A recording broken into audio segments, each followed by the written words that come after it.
একটা oral recorded content গতকাল আমরা পেয়েছি ওসি ওয়েস্ট আগরতলা এমএনপিএস থেকে। ঘটনাটি হলো একজন মেয়ে ধলাই ডিস্ট্রিক্টে তার বাড়ি। সে গতকালকে রেল স্টেশনে আসে।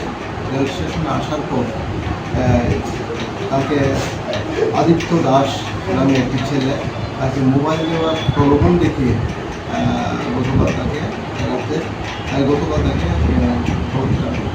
একটা হোটেলে নিয়ে তাকে বলেছে।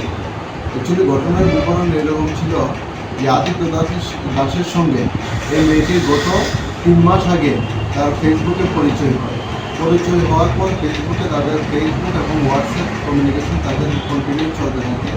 তখন ছেলেটা তাকে একটা প্রলোভন দেখিয়েছে যে একটা মোবাইল দেবে, তাকে আইফোন দেবে, এই বলে তাকে আগরতলা নিয়ে আসে এবং আগরতলা রেল স্টেশন থেকে তাকে বাইকে করে নিয়ে গিয়ে একটা অজানা জায়গায় একটা হোটেলের মধ্যে তাকে র্যাপ করে। এবং এই বিষয়ে আমাদের কাছে একটা oral recorded complaint OC west Agartala MNPS থেকে আমরা পাই এবং এই ভিত্তিতে আমরা কেস রেজিস্টার করি, যার নাম্বার 43/2024 আন্ডার সেকশন 64 + 1 351 + বিএনএস তারা আমরা একটা মামলা নথিভুক্ত করি এবং আজকে থেকে আদালত আমরা করবো পুলিশ ছিল।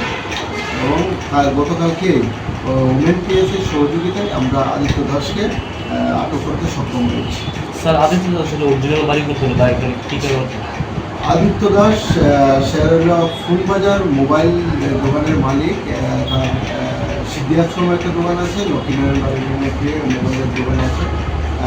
আসল বাড়ি হলো তার কোমলপুর পিএস আন্ডারে চুলুবাড়ি দোকান আসল বাড়ি। আর এখানে গাঙ্গাল রোডে মাস্টারপাড়াতে সে থাকে বাড়ি। স্যার, এই ঘটনাটা কোন জায়গায় হয়েছে?